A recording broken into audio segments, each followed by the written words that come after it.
आज नया कानून आया है, हिंदुस्तान की सरकार हो या महाराष्ट्र सरकार, उन्होंने क्लियर कट कहा है कि भैया सीएनजी पे गाड़ी जो चलती है या इलेक्ट्रिक पे जो गाड़ियाँ चलती है, आज के बाद आपको इतना टक्का, इतनी परसेंटेज वो गाड़ियाँ जो हैं लगानी है कोई भी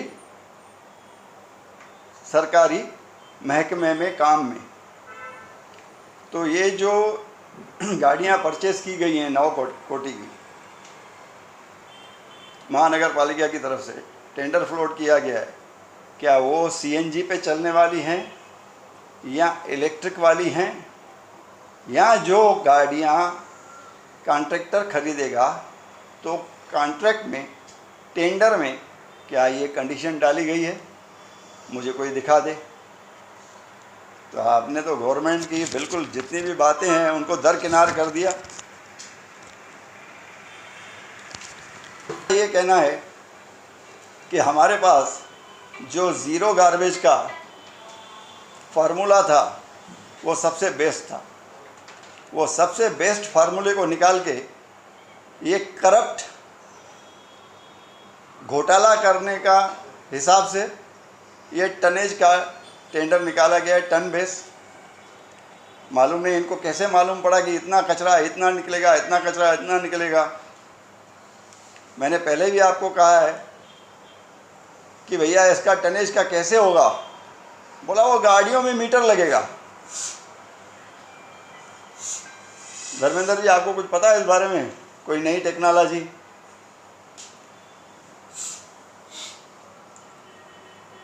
गाड़ियों में मीटर लगेगा, ऑटोमेटिकली हो जाएगा, ये गाड़ी में 10 टन, ये में 12, ये में 15, इसमें 5। तो हमारे बाबू लोग, कंपनी के बाबू लोग से सलाह मशवरा करके सर्टिफिकेट देते रहेंगे, ये 360 टन, कभी 460 टन बनेगा, कभी 560 टन बनेगा।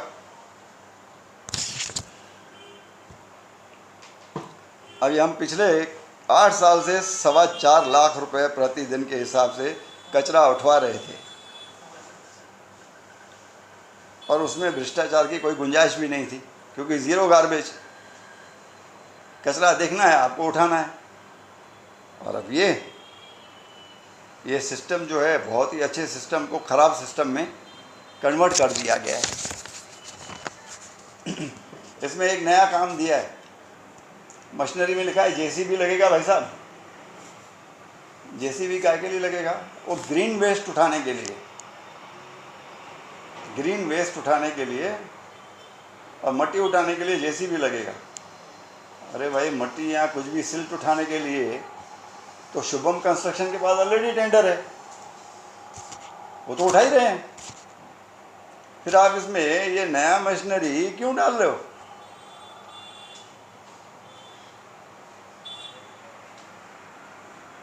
फिर बाद में इन बाबू लोगों ने लिखा कि भैया हमने एक बहुत ही बढ़िया कंपनी से ये टेंडर कॉल करने के लिए, बहुत ही बढ़िया कंपनी से डिटेल प्रोजेक्ट रिपोर्ट बनवा ली है, डीपीआर।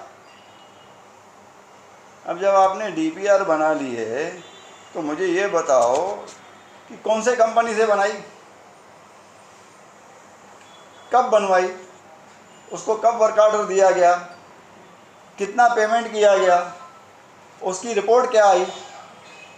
अगर उसकी रिपोर्ट के आधार पे आपने ये टेंडर मंगाया है तो आप इसकी धज्जियाँ क्यों उड़ा रहे हो? 360 का लेबर आप अभी 450 क्यों कर रहे हो भाई? क्या डीपीआर में लिख क्या कि आपके मन में आए तो आप बढ़ा देना? तो ये डिटेल प्रोजेक्ट रिपोर्ट मंगाने की ज़रूरत क्या थी? अगर मंगाई है तो उस पर इम्प्लीमेंट क्यों नहीं? और मैं तो बोलता हूँ अगर है तो कब, कहाँ से मंगाई, किससे मंगाई, कितना खर्चा किया, पब्लिक के सामने आना चाहिए ना।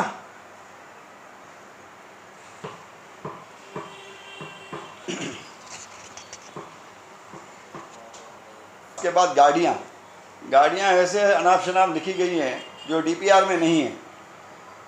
डीपीआर में मतलब इनके टेंडर ही डीपीआर हुआ, टेंडर डॉक्यूमेंट ही डीपीआर हुआ। उसके अलावा सब प्रिस्क्राइब करके खर्चा बढ़ाया गया है। ताकि दिखाया जाए कि हमारा कॉन्ट्रैक्टर कितना गुणवान है और कितना हमारे शहर के प्रति उनकी सच्चाई है कि उनको कुछ बचेगा भी नहीं। इन्होंने प्रॉफिट लॉस में दिखाया है कि हमको 3.25 करोड़ रुपए 3.25 करोड़ रुपए इनकम टैक्स चुकानी होगी। 3.25 करोड़ रुपए इनकम टैक्स चुकानी होगी।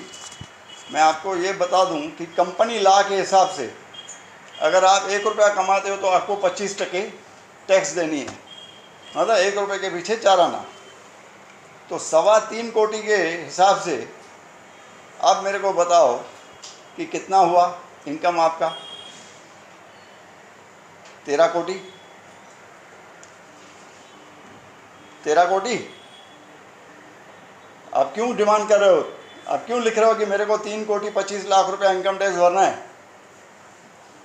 इसका मतलब आपको इनकम है 13 कोटि। प्रॉफिट लॉस में जो आपने स्टेटमेंट दी है महानगर पालिका को, उसमें आपने लिखा है भाई साहब हम तो 50 लाख रुपये से ज़्यादा नहीं कमाएंगे।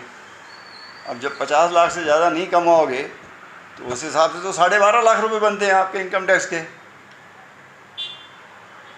तो फिर 3.25 कोटि का है का?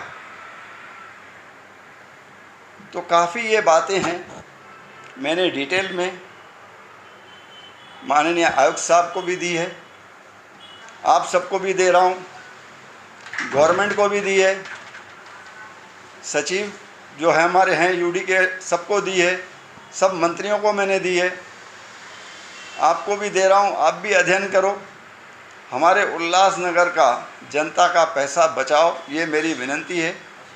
और आपके माध्यम से मैं हमारे जितने भी शहर के गणमान्य नेता हैं, ज्ञानी हैं, बुद्धिजीव हैं, एनजीओज़ हैं, मैं उनसे भी निवेदन करता हूं कि आंखें खोलो, शहर को बचाओ, शहर का पैसा बचाओ। और गरीब जनता पहले ही अपने रोज़मर्रा के खर्चे के बोझ के तले भुगत रही है, उनको इस बातों से बचाओ, जन कल्याण करो, इसके लिए धरना दो, इसके लिए आंदोलन करो। जो आपके हाथ में है, सब बातें आपके हाथ में हैं फैक्ट के साथ। मुझे उम्मीद है जो मैं कह रहा हूँ आपके माध्यम से सब नेताओं को, सब एनजीओज़ को ये मेरा संदेश, मेरी विनती, मेरी रिक्वेस्ट पहुँचेगी और इस विषय में जागेंगे और शहर को बचाएंगे। धन्यवाद। मैं आपको ये सब पेपर्स भी दे रहा हूँ और प्रूफ के साथ दे रहा हूँ, ताकि आपसे भी कोई प्रूफ मांगे तो आप उनको दे सको, दिखा सको।